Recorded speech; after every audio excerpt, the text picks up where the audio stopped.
আমাকে ২৪ ঘন্টা সময় দেয়া হলো। আমি অনেক অনুরোধ করে ৭ দিন সময় চাইলাম।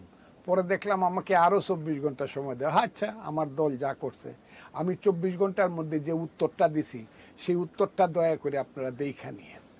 এই উত্তরটা দেওয়ার ৪০ মিনিটের মধ্যে আমি খবর পাইলাম আমাকে ৩ মাসের জন্য দল থেকে সাসপেন্ড করা হয়েছে এবং আমার সমস্ত পদ, প্রাথমিক সদস্য পদ সাসপেন্ড করলে প্রাথমিক সদস্য পদ সাসপেন্ড করতে হয় এটা আমার জানা ছিল না। আমার অন্যান্য পদ যেগুলো আছে এগুলো সাসপেন্ড করতে পারতো, প্রাথমিক সদস্য পদ সাসপেন্ড করছে। এত আমি খুশি। আমার দল যে সিদ্ধান্ত নিচ্ছে, নিশ্চয়ই আমি ব্যক্তির চেয়ে দল বড়, দল আমার চেয়ে বড়। সেই দল আমার ব্যাপারে যে সিদ্ধান্ত নিছে আমি খুশি, দলকে আমি ধন্যবাদ জানাই, আমার কোনো কথা নাই। কিন্তু আমি আজকে একটা কথা বলতে চাই আপনাদেরকে। আমি ফজলুর রহমান, আমার ৭৮ বছর বয়স, আমি একজন মুক্তিযোদ্ধা। আমি জীবনে কোনোদিন ১ পয়সা কারো কাছে চাঁদা চাই নাই, কোনোদিন ধান্দাবাজি করি নাই। আমি জীবনের যৌবন লুকিয়ে লুকিয়ে, পালিয়ে পালিয়ে, কাটিয়ে কাটিয়ে স্বৈরাচারের বিরুদ্ধে আন্দোলন করেছি। এরশাদ বিরোধী আন্দোলনে আমি প্রধান নেতা ছিলাম। আজকে আমি সবচেয়ে বড়ভাবে বলতে চাই, এরশাদ বিরোধী আন্দোলনে ১৯৮২, ৮৩, ৮৪ আমি প্রধান নেতা ছিলাম। পরবর্তী সময় আমার ছোট ভাইয়েরা, আমান, হাবিবেরা নেতৃত্ব দিয়ে, আরও নেতৃত্ব দিয়ে, কিন্তু ১০ দফাটা যারা লিখেছিল সেই ছাত্র সমাজের, আমি কিন্তু ছিলাম প্রধান ব্যক্তি।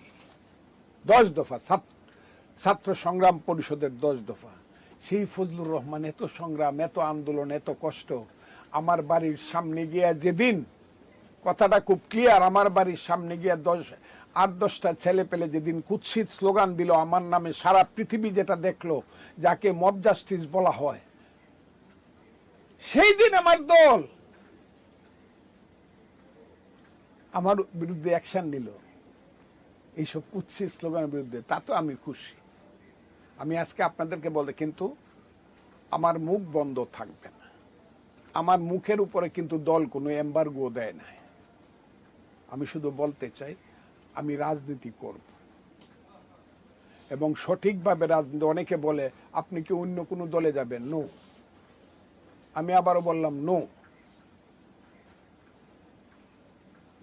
এইটার আজকের যে প্রেক্ষাপট, সেই প্রেক্ষাপটে যারা মনে করে ওই যে আমি প্রথম বলেছি যে আওয়ামী লীগের লিখতে আরো ১০ বছর সময়, এগুলো কে বলেছে বাংলাদেশে? ফজলুর রহমানকে এক্সপেল করলে, ফজলুর রহমানকে মাইরে ফেললে এই কথা বাংলাদেশে কে বলবে?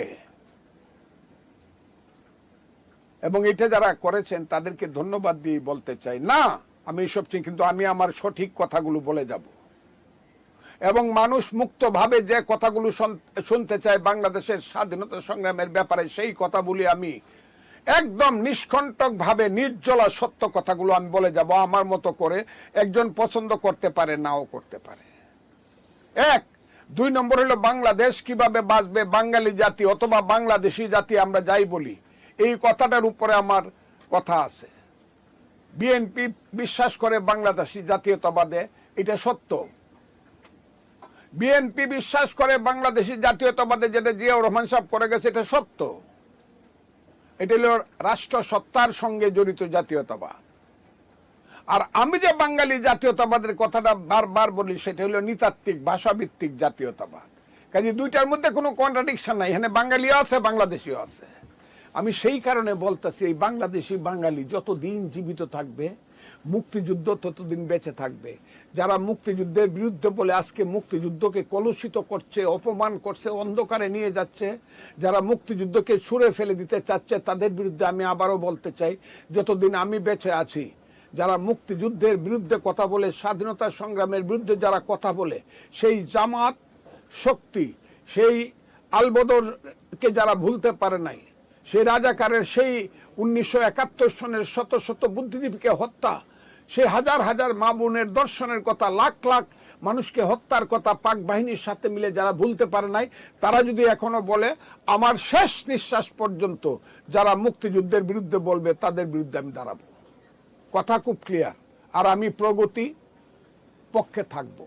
আমি বাংলাদেশের ৭২-এর সংবিধান, যে ৭২-এর সংবিধান ৩০ লক্ষ লোকের রক্তের আকরে লেখা, এবং আমি খুব খুশি আমার দল বিএনপি ৭২-এর সংবিধান যাতে বাতিল না করে তার পক্ষে দাঁড়াইছে। এবং এই কারণে এতদিনে তারা সুরিয়া ফেলে দিয়ে এনে পূর্ব পাকিস্তান লিখে দিত। আমি সেই কারণে আমার দল বিএনপির প্রতি সাংঘাতিকভাবে আমি শ্রদ্ধাশীল।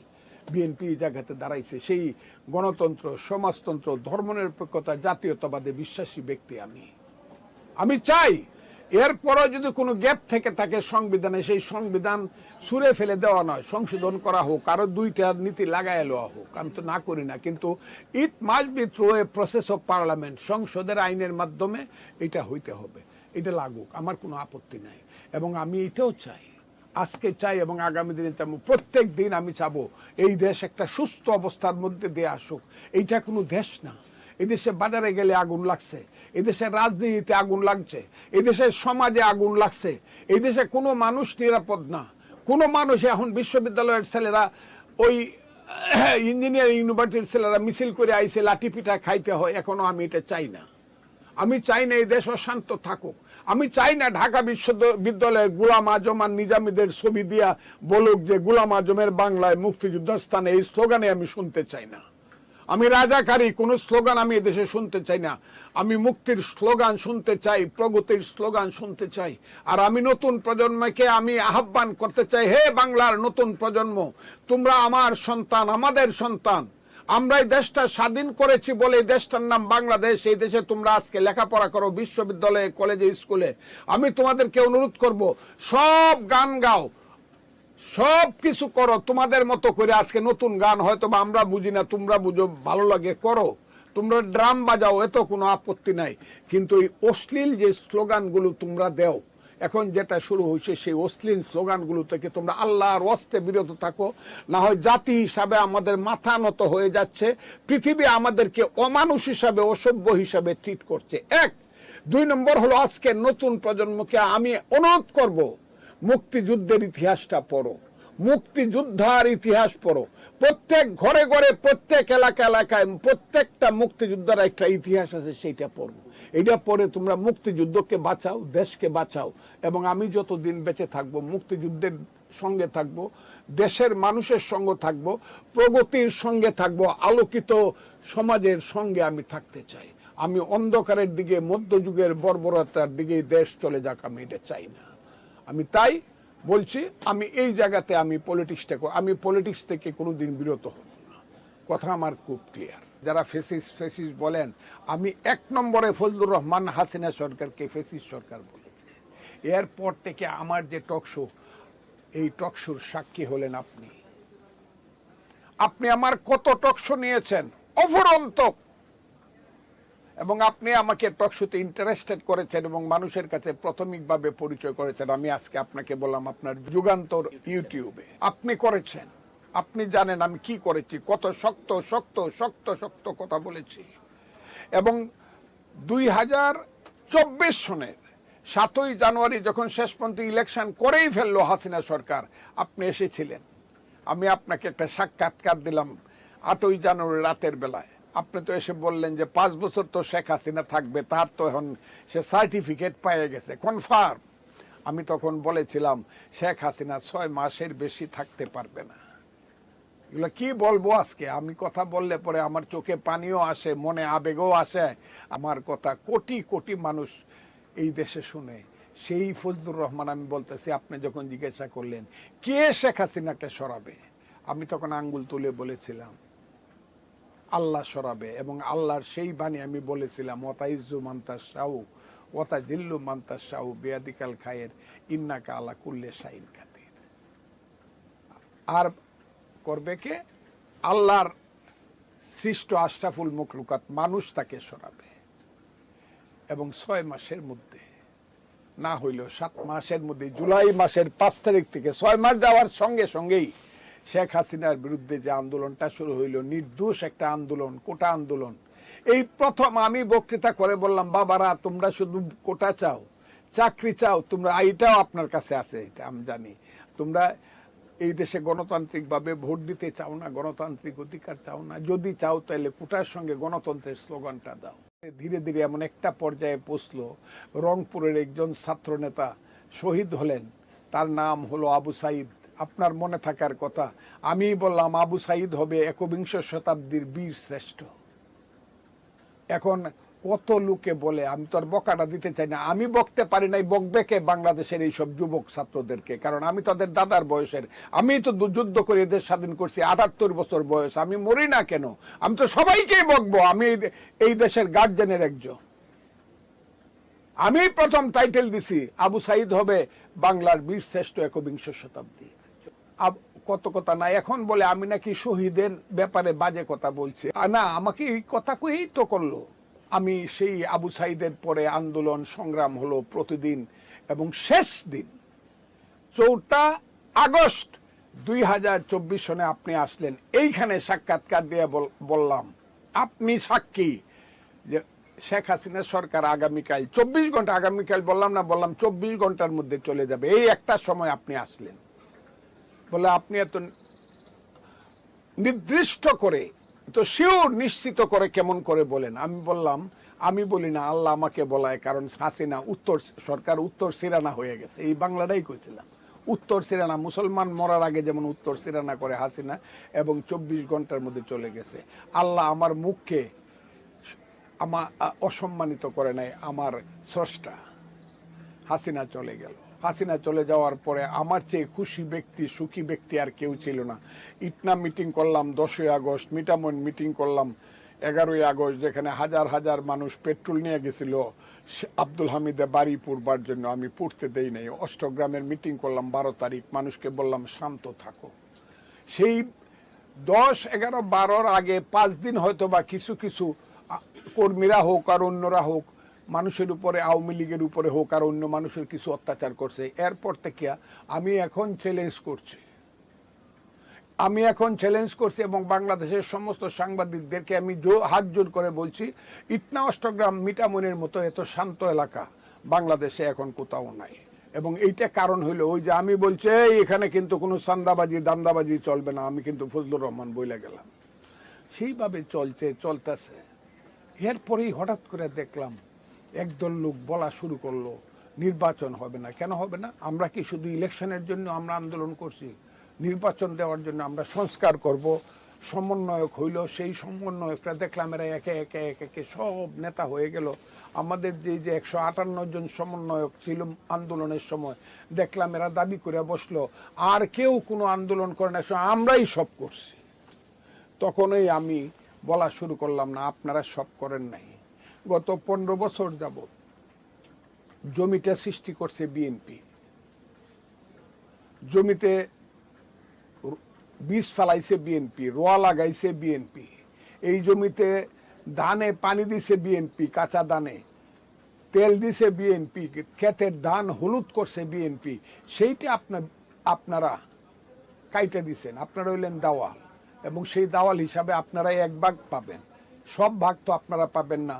বাংলাদেশের মানুষ যে লাখে লাখে আন্দোলনে গেছে, সেই আন্দোলনে গেছে বিএনপি সহ অন্যান্য বিরোধী দলের সবার এখানে অবদান আছে, এককভাবে কারো অবদান না। এবং আমি বলেছিলাম সেই আন্দোলনটা ছিল গণতন্ত্রের জন্য। সেই আন্দোলনটা মূল স্লোগান মানুষ কেন গেছে? 1 দফা 1 দাবি, শেখ হাসিনা কবে যাবে। এই স্লোগান যখন হলো, তো শেখ হাসিনা যখন কবে যাবি, শেখ হাসিনা হলো কেন্দ্রীয় সরকার, সেই কেন্দ্রীয় সরকার গেলে তো আরেকটা কেন্দ্রীয় সরকার আসবে, ইন্টারিম গভর্নমেন্ট জনাব ইউনূস সাহেবের নেতৃত্বে আসবে, এর চেয়ে তো 120 দিনের মধ্যে ইলেকশন হবে। সেই ইলেকশনে যারা মেজরিটি হয় তাদের হাতে ক্ষমতা না দিয়া প্রথমে ছেলেরা বলা শুরু করলো, পরে যারা এনসিপি করছে আমাদের সন্তানের মতো ছেলেরা, তারপরে জামাত ইসলাম তাদের আসল রূপ নিয়ে আবির্ভূত হইল।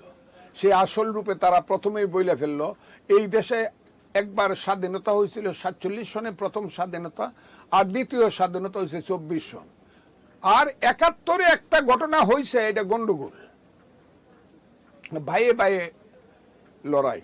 আর এই ভাইয়ে ভাইয়ে লড়াইটা সৃষ্টি করছে দেশের একটা আমার পাশের দেশের ষড়যন্ত্রকারীরা, এবং তারা পত্র পত্রিকা লেখলো, তোমরা আল্লাহর কাছে মাপ চাও যারা অস্ট্রেলিয়ায় যুদ্ধ করছিল, যারা নিজেদেরকে মুক্তিযোদ্ধা বলো।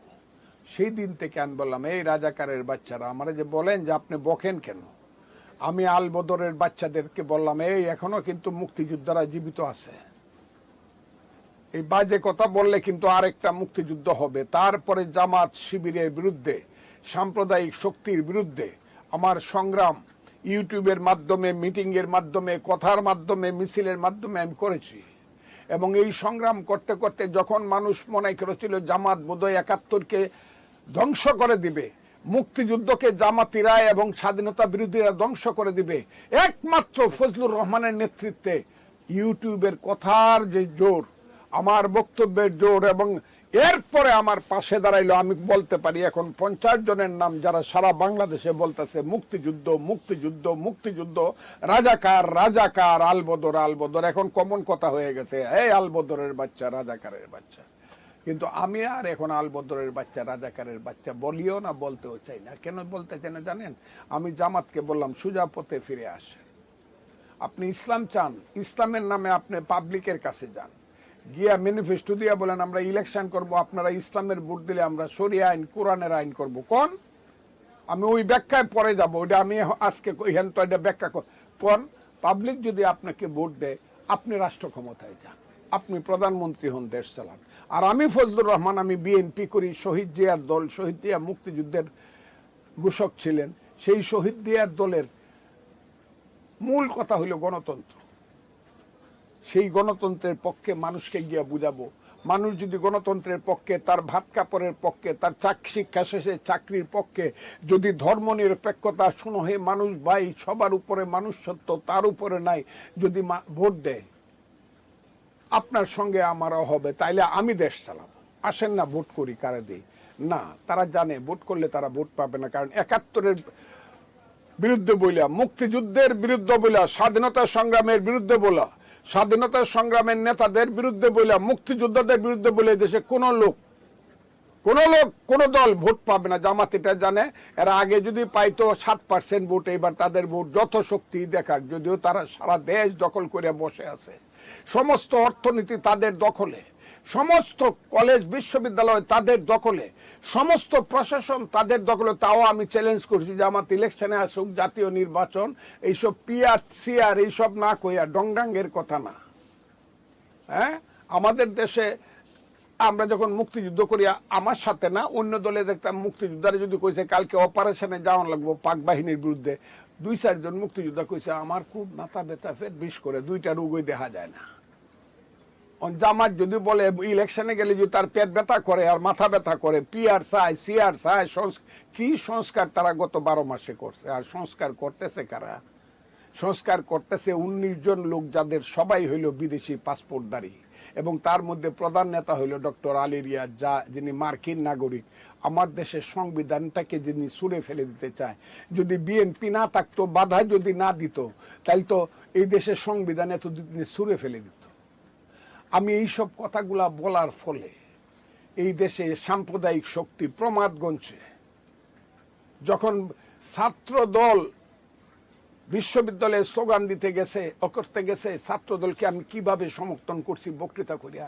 আর ছাত্র শিবিরের সেই সব ছেলেরা যখন গোলাম আজম, নিজামি, কাদের মোল্লার ছবি টানাইছে, মুজাহিদের ছবি, আমি ইউটিউবে বক্তব্য করে, এই রাজাকারের বাচ্চারা ছাড়া তো গোলাম আজমের ছবি কেউ টাঙ্গায় না। এবং তারপরে স্লোগান শুরু হইল কি, ঢাকা বিশ্ববিদ্যালয়ে অনেক ছেলেরা স্লোগান দিল, তুমিও জানো আমরাও জানি, জামাত হলো পাকিস্তানি, শিবির হইল পাকিস্তানি। এই যে শিবির হইল পাকিস্তানি, জামাত হলো পাকিস্তানি, এই মুখের ভাষাটা তো আমি দিছি, ফজলুর রহমান, আলবদর রাজাকার আমি দিছি। সেইটা কোয়ার ফলে জামাত গত 6-7 মাস যাবৎ বারবার বিএনপিকে অনুরোধ করতেছিল। ওই যে একটা ছেলে মালয়েশিয়া থাকতো, তার নাম ডক্টর ফয়জুল হক, আজকে নামটা বললাম, তার নাম কইলেও মুখ বন্ধ করে, এগুলো নাম বলতে চাই না আমি, রাজাকারের বাচ্চাদের নাম আবারও বললাম। ও বলছে আমি সেন্ট্রাল কমিটির মেম্বার বিএনপির, আমারে কত গালাগালি, ফজু পাগলা কত গালাগালি করছে। এখন কি করে, এত জালো কাটিয়ে একে জামাতের নমিনেশন, এমপি নমিনেশন দিছে, তাইলে এখন বাইরে হইলো যে জামাতের লোকজন বিএনপির ভিতরে থাকতো, বিএনপির নামদারি হইয়া। এটা কত, এটার সংখ্যা বলা যাবে না, যেমন ছাত্রলীগ আওয়ামী লীগের মধ্যে ছিল, এরা তো হইলো চোরাই পার্টি, আমি এদেরকে চোরাই পার্টি বলি। এইসব চোরের দল বারবার বাংলাদেশের সবচেয়ে বড় দল বিএনপিকে অনুরোধ করতেছিল। ফজলুর রহমান এত কঠিন কথা বলে, তারে যদি আপনারা এক্সপ্লেন না করেন, আপনাদের সাথে মিল হবে না। এবং আমি যা শুনছি এটা আরো দুর্ভাগ্যজনক। বিদেশের একজন, অন্য দেশের একজন